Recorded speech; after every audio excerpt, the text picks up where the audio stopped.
G'day everyone, I'm AzureBlaze, and welcome to the third episode of my Mario/Kirby Marathon My Thoughts thing that I haven't come up with a better name for.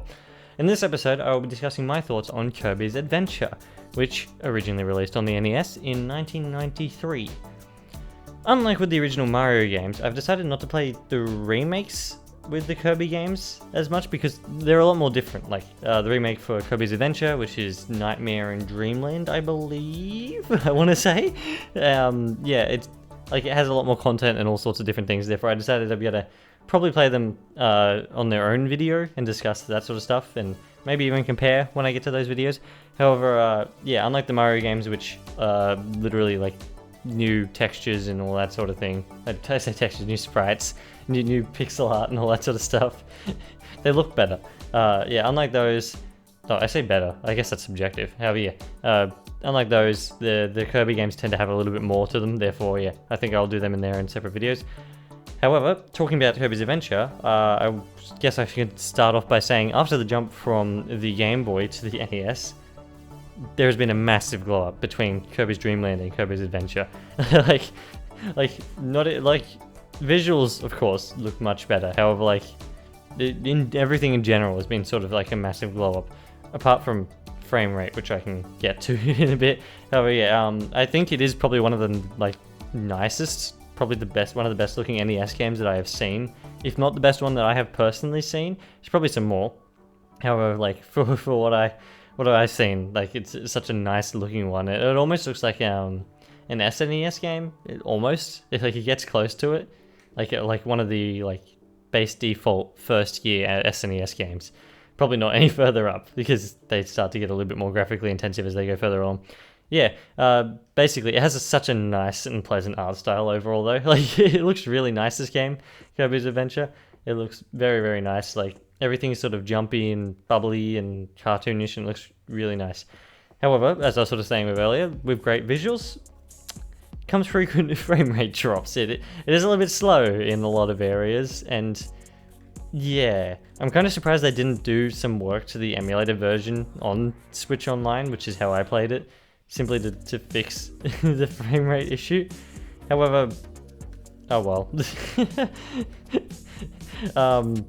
Sort of, I guess, yeah, to get past that, however, the story of the game is fairly simple. There is a star rod, it gets broken up into bits by King DDD, you have to go find them, and then put it back together, and then there's a big bad boss, which I will get to later. However, yeah, this is the first game in the series to utilize the copy ability system, of which I didn't use, because I want to try play through the Kirby games without the copy abilities, if I can. For the most part, in any part except for the parts that are mandatory, I guess. It is an amazing idea. I'll definitely say that. The copy abilities like adds a lot to these games. However, I want to play the Kirby games with his sort of like default moveset, I guess.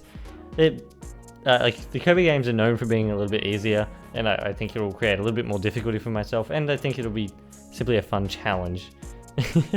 Then I guess later on in time I can probably go back and play them with the copy abilities if I choose to.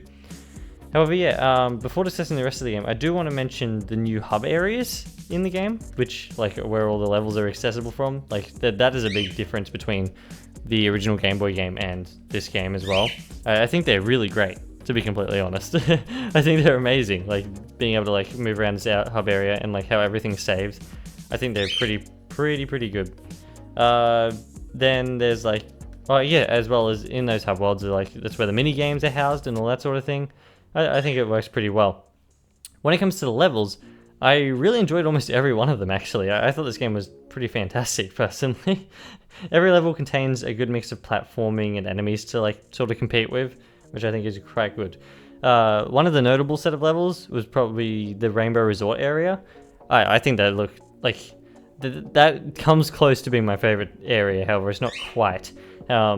Yeah, each level is like really different though in the Rainbow Resort, like very different, like art style wise, and like some sort of gameplay stuff as well. I think it's really creative. One of the levels in there is like a remake or reimagining maybe of one of Kirby's Dreamland levels. It's like even in black and white to fit along with it. I really like that, that's really fun.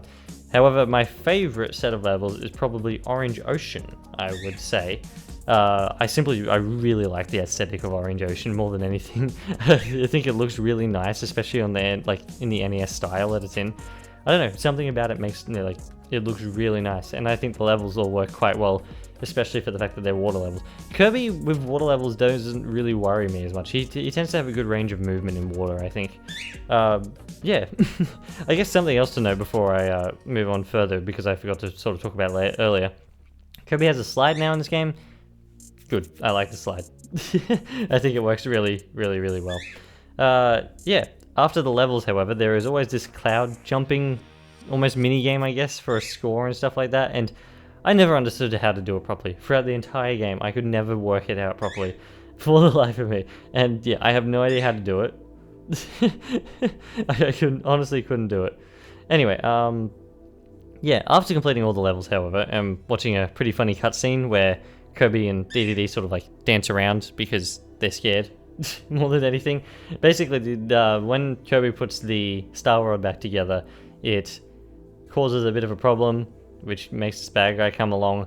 It's pretty simple story to understand and watch along, I guess. Yeah, this bad guy come along, and then DDD and Kirby ran around in a bit of a shocked state, I guess. Yeah, and then you go against the final boss.